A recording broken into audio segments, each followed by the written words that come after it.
УБД Азаттык радиосунун Данисте телепрограммасы бул көрсөтүүдө биз кыргызстандыктардын жашоо турмушу, ошондой эле жараткан каармандар тууралуу баяндар сунуш кылабыз. Кыргызстанда коронавирус инфекциясынан коргонуу чаралары кандай? Вирусту жуктура албоо үчүн эмне кылуу керек? Түшүнүктүү тил менен айтып беребиз. Ат башыдагы кооптуу имаратта тарбияланып жаткан наристелер.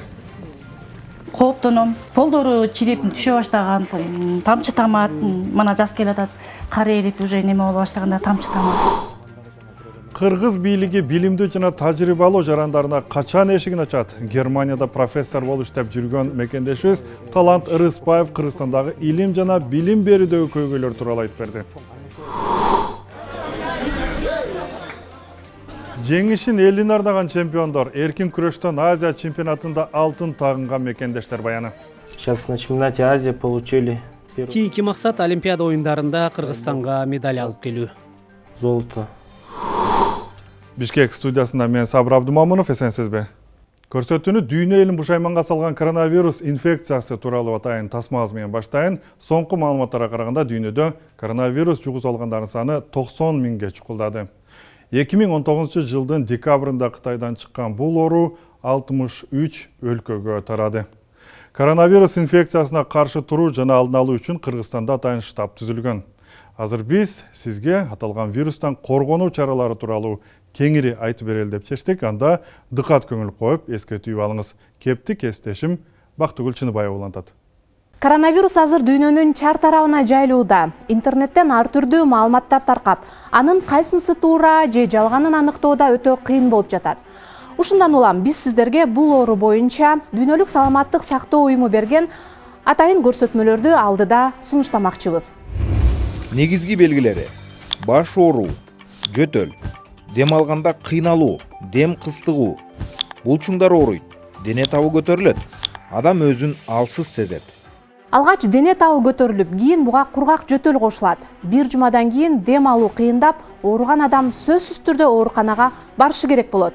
Кадимки сасык тумоодон айырмаланып, коронавирус жуктурганда мурундан суу акпайт, адам чүчкүрбөйт. Оорунун инкубациялык убактысы же бир кишиге жуккандан кийин курч формага өтө элек маалы билинбей эле 14 күн болот. Айрым окумуштуулар бул убакыт 24 күнгө чейин созулат дешүүдө. Ал эми Кытай илимпоздору ооруну жуктуруп, дарыланып айыккан адамдар деле вирусту ташып жүрөрүн билдиришти. Канчалык коркунучтуу? Дүйнөлүк саламаттык сактоо уюму коронавирус жуктурган 44 миң бейтапка назар салып, алардын көрсөткүчтөрүн эсептеп чыкты. Ага ылайык ооругандардын 81% кадимки сасык тумоодой эле ооруп айыгат. 14%-нын абалы начарлоодо, 5% өтө оор абалга түшүүдө, 1-2% каза болуп жатат. Урматтуу көрөрман, бул ооруга байланыштуу интернеттен таркап жаткан маалыматтарды талдай билиңиз. Ишенимдүү булактардан гана кабар алыңыз. Дүйнөлүк саламаттык сактоо уюмунун расмий веб-сайты күнү түнү коронавирус тууралуу жаңылыктарды жана жаңы сандарды чыгарып жатат.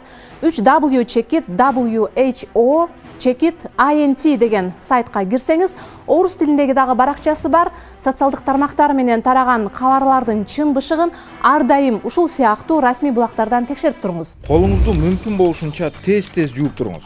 Эшиктен киргенде, дааратканадан чыкканда, тамак жердин алдында самындап жууганды унутпаңыз. Эл көп чогулган жактарга барбаңыз. Кимдир бирөө чүчкүрүп же жөтөлүп атса 1 метрден жакын жолуңуз. Көз, мурун, оозуңузду кармалай бербеңиз.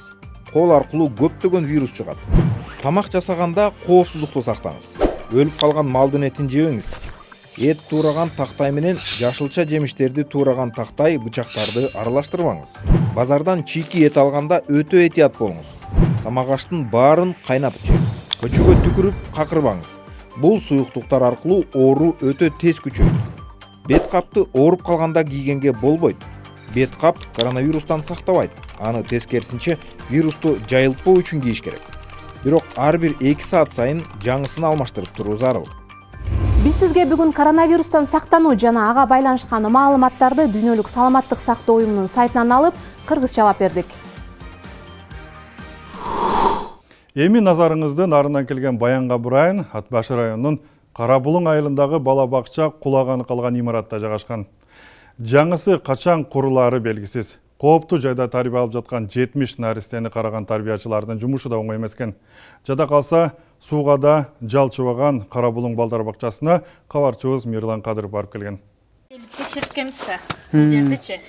Кастырсак 60 сантиметр экен жерден бийиктигичи. Бул фундамент болсо жарылып кетти десек, бул үстүнөн эле сыртынан эле куюлуп турда. Жабышылып элечи. Тоң көтөргөндөн ажырап түшүп атпайбы. Эскилиги жетип, экиге бөлүнүп бараткан бул бала бакчанын имараты жарым кылым мурда курулган. Эски чапанды жамачылагандай улам бир ураган жерин оңдоп түзөгөн менен акыры жараксыз абалга келип олтурат. Дубалдары кулайын деп калган бакчанын шыбынан тамчы тама берип, бүтөгөнгө деле мүмкүн болбой калган. Айылыбыздын көйгөйү бизге жаңы бала бакча курулуп берилсе жакшы болмок. Себептен 0 жаштан 5 жашка чейинки баланы алабыз бизчи. 0 жаштан 5 жашка чейинки баланын саны 210 бала. Учурда азыр биздин бала бакчага келгени 70 эле бала. Калганы кезекте турат. Талапка жооп бере албайбыз. Чындыгында келүүбүз, баланы кабыл алуубуз да коркунуч жаратат да биздики. Тиретип да койгонбуз, балкалар ийилип, ушундай акыбалда болуп атабыз да азыркы учурда. Тапраган жеткинчектер ушул тар бөлмөдө ойноп, уктап, тамактанып, сабак окушат. Шарт жок деп кол кошуруп олтура берсек, балдар кантет дейт бакчанын тарбиячысы Гулина Токтоболотова. 3-4 милдетти аткарат да. Ушул жерден эле эртең менен келгенде эле гимнастика жасаганда да ушул жерден жасайбыз. Негизи өзүнчө болуш керек да, бүт баары. Сабак окуган бөлмөлөрүбүз да өзүнчө болуш керек. Ойногон бөлмөсү да өзүнчө болуш керек. Бир гана жаткан жерибиз өзүнчө, калгандары бир эле болуп атат. Бөлмөнүн тардыгына карабастан ошондо да биз ичинен эле балдарга тарбия бергенге жетишебиз. Сыртынан ичи көрүнгөн бул бала бакчанын аш посчуларынын да түйшүгү түмөн. Сууну 2 чакырым алыстан ташып келет. Бакчанын мындай акыбалын атын элер деле көрүп турат. Бирок башка арга жок. Жылда ремонт кылат. Эски здание болгондон кийин бар талапка жооп бербейт экен, жылда жасашат. Кооптоном, полдору чирип түшө баштаган, тамчы тамат, мана жаз келатат. Кар эрип уже неме боло баштаганда тамчы тамат. Полдордун көбөлөр комтанын баарына чирип полдор түшкөн жерлер бар да. Үстү да түшүп бул комтада төрөш тирелип турат. Имарат 1968 жылы мектеп катары курулуп, кийин бала бакча катары пайдаланууга берилген. 2 жыл мурун өзгөчө Кырдаалдар министрлиги имарат жараксыз деген бүтүм чыгарган. Жаңы имарат куруу үчүн жергиликтүү бийликтин кайрылбаган жери, какпаган эшиги калган эмес. Айыл өкмөтү, айылдык кеңеш бул тарабынан акимчиликке кат жолдодук биринчи. Ушундай бала бакчабыз эскилиги жетти, МЧС тарабынан жабылып атат. Санапитке бүгүнкү күн санапиттин тарабына жооп бербейт. Ар бир баланчакка квадрат метрде отуруш керек талапка жооп бербейт. Ошондон андан кийин губернаторго кайрылдык, Нарын областный карамдуу өкүлүнө. Андан кийин өгүнү барып премьер-министр Мухаммедкалый Дүйшөкеевичтин өзүнө кайрылып кат киргизип келдик. Ошо быйылкы жылдын бюджетине акча каражатын бөлүп берип, ушу биздин балдарга жакшы эме көрсөтөбүздөр деп. Өкмөттөн ошо жооп келдик, азыр ошо 14 күн аралыгында деген 14 күн болду элек азыр күтүп ал жактан ушу кабарды катты күтүп атабыз. Келгиле балдар, мына бул биздин үй жаныбарлары болот, Нарын облусу боюнча мектеп жашына чейинки балдардын 49% гана бала бакчага барат. Облуста жалпы 139 бала бакча бар. Анын ичинен 4 бала бакчанын имараты авариялык абалда. Мирлан Кадаров, Азаттык, Нарын облусу. Сизде сунуш пикирлер болсо, Азаттык радиосунун WhatsApp номерине жазсаңыз болот, 0550 988 755. Азаттык социалдык тармактарда. Facebook'ta Кыргыз Азаттык үналгысы, Twitter'de Азаттык радиосу, ВКонтакте жана Instagram'da Азаттык KG, Одноклассникте Азаттык, YouTube каналыбыз Азаттык Медиа. Бардык жаңылыктар, видео жана уктуруулар сиздин алаканыңызда.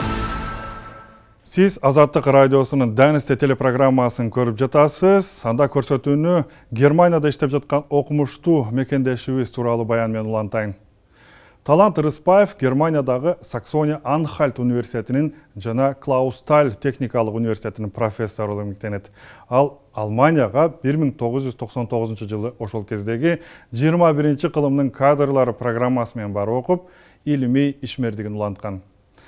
Кыргызстан эң чукул учурда билим берүүнүн сапатын көтөрбөсө өлкөнү өнүктүрүү кыйын деген пикирин айткан окумуштуу мекендешибиз Кыргызстандагы илим жана билим берүүдөгү көйгөйлөр, чет жактан билим тажрыйба топтоп келген кыргызстандыктар илимпоздорго мекенинде иш табылбай кайра чет жактарга мажбур келип жатканын айтып берди. Германиядагы окумуштуу Талант Рыспаев менен кесиптешим Бакыт Асановдун кызыктуу баарлашуусуна чогуу көңүл буралы. Кандайча Германияга барып калдыңыз? Кайсы багытта илимий иш менен алектенип жүрөсүз? Жакшы болот. 1999 жылы ошол убактагы президенттин программасы бар болчу. 21 кылымдын кадрлары деген. Ошол программага катышып 1 жылга деп барып калдым. Өзүмдүн илимий иштеримди улантуу жана кыргыз университеттери менен Германиянын университеттеринин ортосундагы байланыштарды түзүү үчүн 4 ай немис курстарында окудук. Бир аз түшүнүп билип калгандан кийин Клаустал техникалык университет деген жерге барып 8 айга стажировкамды өтмөй болдум. Анан илимий иштер аякта Германияда өтө көп жүрөт экен, дагы эле жүрөт. Өтө көп ар түрдүү. Анан ошонун бир программасы бар экен, бир проект. Ал проекттин суммасы бир 25 миллион чебир, чоң проект экен.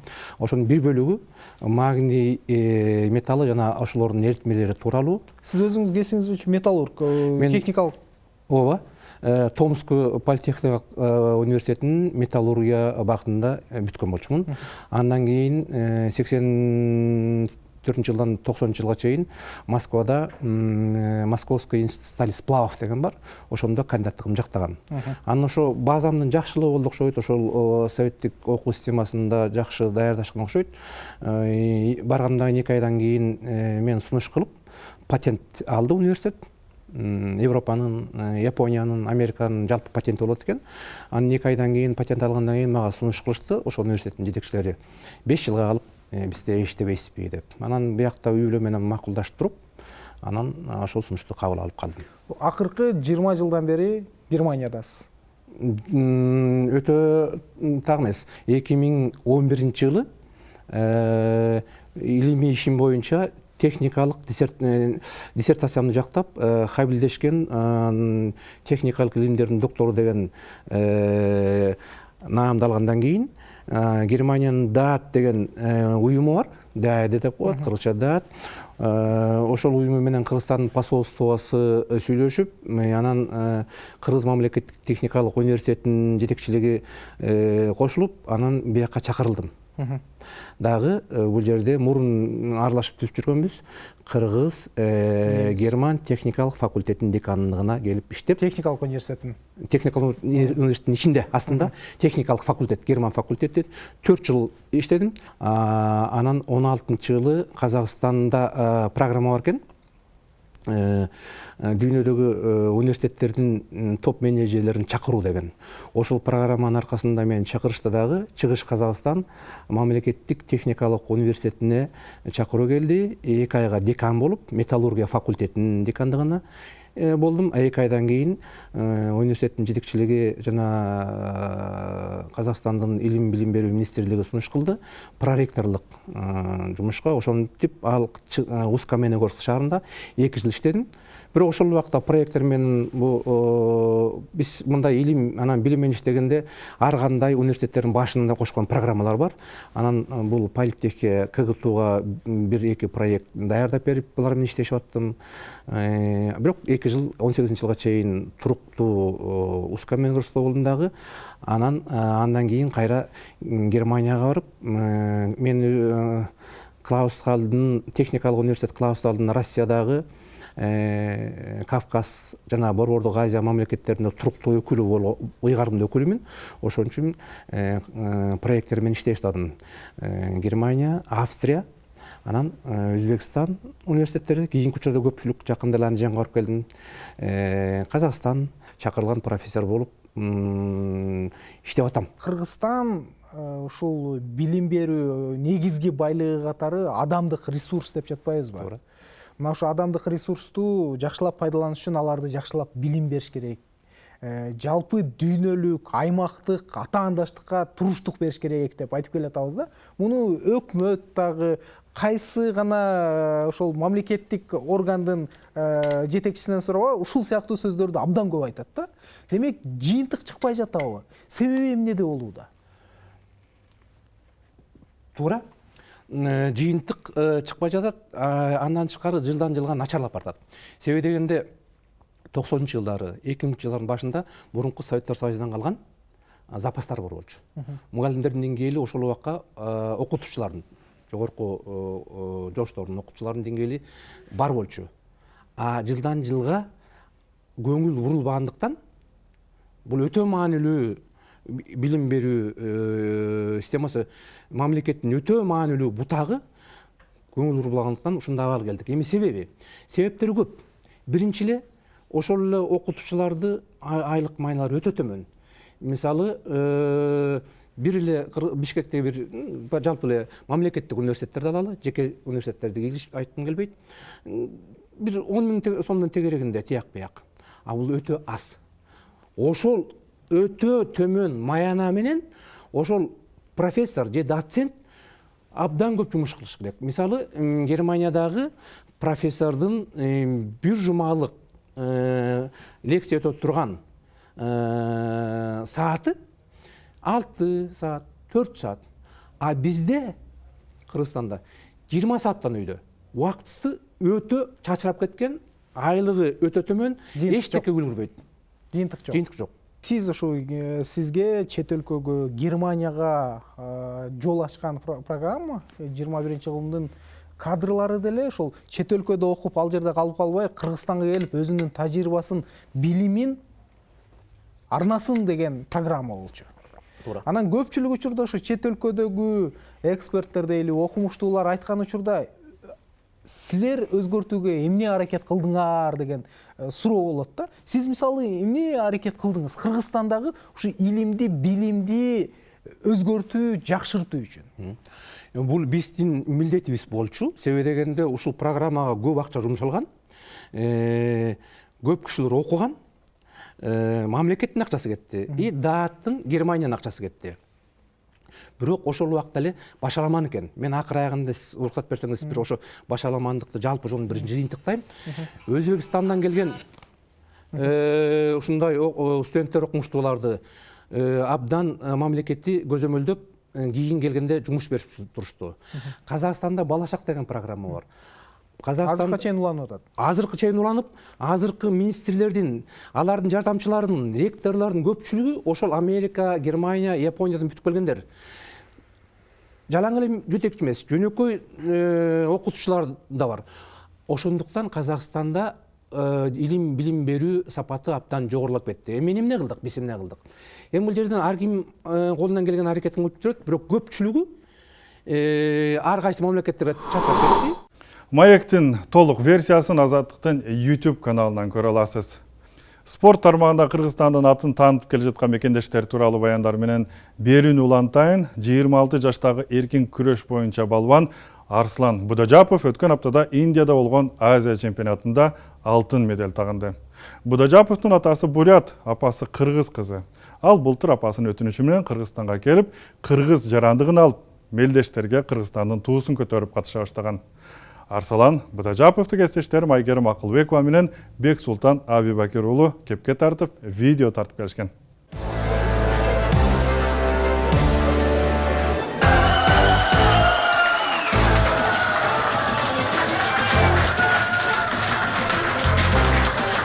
Биз Индияда келдик, анан бизди тосуп алды балдар.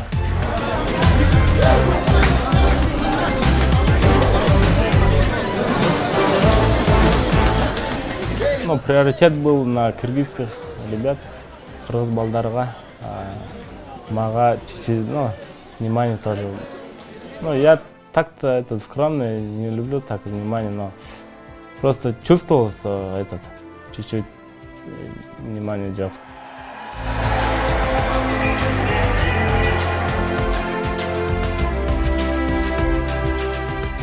Арсалан Будачапов Орусиянын Забайкальц аймагында туулуп, буга чейин Улан-Удэ шаарында жашачу. Анын атасы бурят, апасы кыргыз. Азия чемпионаты Арсаландын Кыргызстан атынан катышкан алгачкы эл аралык мелдеши.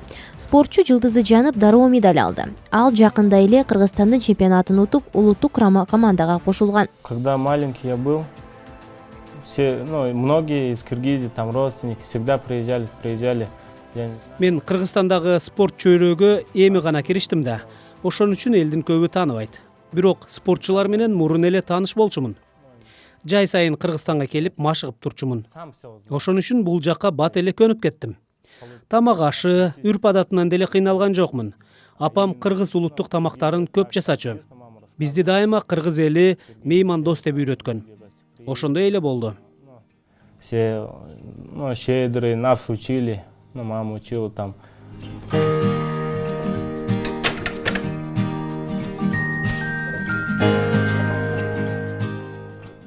Арсалан ушул тапта Бишкектеги тайэжеси Чолпондун үйүндө жашап жатат. Ал Азия чемпионатында эркин күрөш боюнча алтын медаль тагынып, Кыргызстанга келгенде да жалгыз тайэжеси тосуп алган. Арсаланды тозгону мен өзүм эле баргам. Себеби туугандарыбыз колдору ошобой. Анан кийин мен андай деле башкача ойлогон жокмун, себеби эсли жакшы ойлосок чепкен баягы кыргыздын салт санаасы менен бармакмын да. Анан кийин ойлогом, эми Кыргызстандагы чоңдорубуз аябай укмуш тосуп алат болуш керек, алтын медаль алып аткандан кийин деп.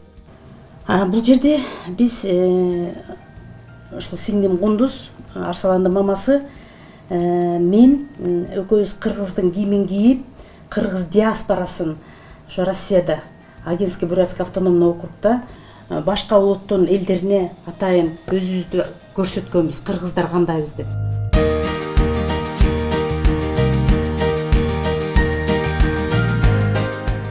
Арсаландын ата-энеси Бурятияда жашайт. Энеси Кундуз Москвада окуп жүрүп, 19 жашында бурят жигитине турмушка чыгып, 5 балалуу болгон. Өмүр бою мектепте мугалим болуп иштеген эне мекенин эстен чыгарбай, уулун өзү Кыргызстанга жиберген. Мен ошо кеткеним аз келгенсип, эми ушул родинама эч кандай жакшы, эч ийгилик алып келген жокмун. Ушу баламды может ушу Кыргызстанга жиберсем, балким ийгилик алып келип, мен ошондо баягы ички түпөйүл болуп жүргөн ниеттерим аткарылабы деп ошо ниет менен балам барып Кыргызстанга барып сетип көрчү, күрөшүп көрчү, может жеңесиң деп мамасы аябай үмүт берип, анан баласын жиберди да. Арсалан көпчүлүк жергиликтүү басылмалар анын энесинин кыргыз экенин эске албай, легионер катары көрсөтүп жатканын арданат. Ала деп Кыргызстанга энесинин өтүнүчү менен келип, эми мындан ары да ири мелдештерге катышууга бел байлап жатканын айтат. Рада, я спрашиваю. Она говорит, словами не передать там, все это говорит. Чемпион болгондон кийин апама чалып, сүйүндүңүзбү деп сурадым. Апам айтаарга сөз таппай толкунданып жаткан экен. Негизи мен жеңишимди тайенеме арнайм. Ал кишиге бала кезден абдан жакын өстүм. Азыр жашы 80ден ашып, бир аз ооруп жатат. Мне самое главное, чтобы, тайне радовалась, чтобы.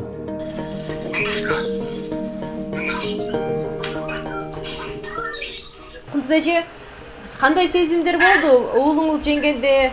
Абдан жок, сөз менен айта алгыс сезимдер болду да, өзүмдүн ички дүйнөм абдан толкунданып, ушунчалык патриотический кандай бир сыгымдуу сезимдер пайда болду да, особенно желекти көтөрүп чуркап бараткандачы. Кыргызстаныма кандайдыр бир өзүнүн лептасын алып келгенге абдан сыймыктандым.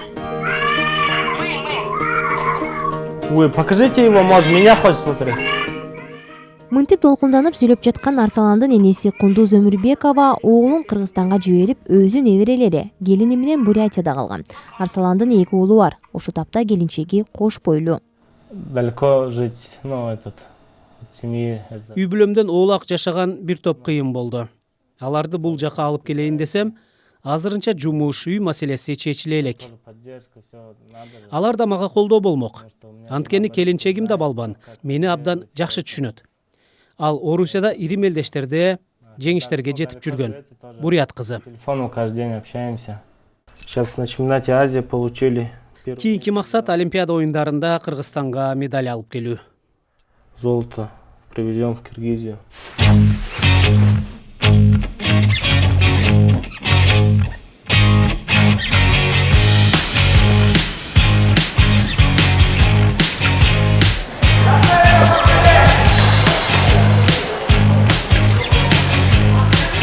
Арсалан азыркы кезде Олимпия оюндарына жолдомо алуучу мелдешке кызуу даярдык көрүп баштады.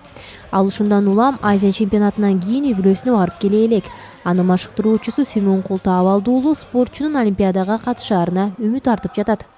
2013-жылы биз Бурятияга барганбыз, машыгууга барып, ошол жерде бизди апасы, Арсалан апасы тозуп ошол жакта турушат экен улан деди. Тозуп кыргыздарым келиптир деп аябай коноктоп бизди ошол кезде Арслан жаш бала болчу. Ошондо эле бизге баягы агайлар ушу менин баламды мен да ушу ойлоп жүрөм, ушу балам Кыргызстаным үчүн күрөштө деп жүрөм деп аябай мечтасы бар болчу да эженин. Анан убакыт өтүп бул дагы ошол жакта машыгып жүрүп жакшы жетишкендиктерге жетишип жүргөн. Анан 2019-дан баштап ошо Кыргызстандын жарандыгын алыптыр. Анан бизге дагы федерацияга сунуш кылып, биз дагы биз сразу эле билдик эжекебиз ушинтип эле деп. Анан международный немелерде көрүп жүргөнбүз, жакшы жетишкендиктерге жетишип жүргөн. Негизи Олимпиада оюндарына жолдомо алыш үчүн каралып аткан бала да бул 74 кг. Биз бияка болсо өйдөнкү веске бесин куудурбайлы деп 79 кг алып барганбыз. Ошого карабастан да 79 кг утуп алды.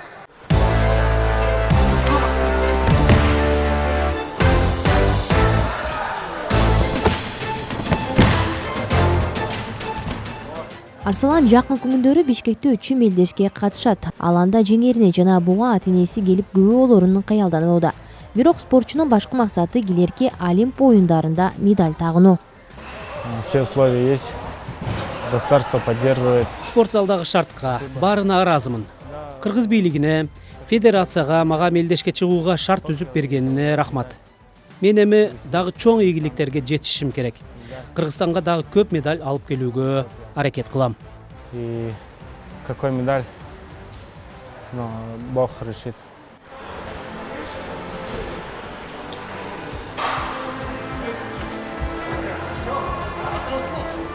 Былтыр кыргызстандык 5 спортчу 2020-жылы Жапониянын борбору Токиодо өтчү Олимп оюндарына жолдомо алган.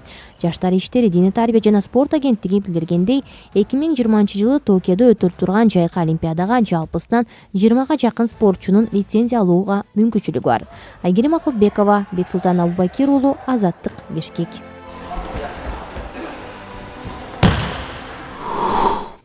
Арсалан катышкан Азия чемпионатында кыргызстандык дагы бир балбан Улукбек Жолдошбеков дагы алтын медаль тагынып кайтты. Улукбектин чемпиондукка жетүү жолу оңой болгон эмес. Ал чейрек финалда Иран балбаны менен күрөшүп жатканда атаандашынын колу Улукбектин көзүнө тийип кетип, жаракат алган. Кийин доктурлардын жардамы менен таймашын улантып, атаандаштарын удаасы менен жеңип, Азия чемпионат алды. Биринчи көрүк казак балбаны менен күрөштүм. Экинчи көрүк Иран балбаны менен күрөшүп, көзүмө колун ошо тыгып жиберди. Көздөн травма алып калсаң, чемпионат мира болобу же чемпионат Азия болобу баары тең бир тыйын болуп калат экен. Ошон үчүн ден соолук экен эң биринчи.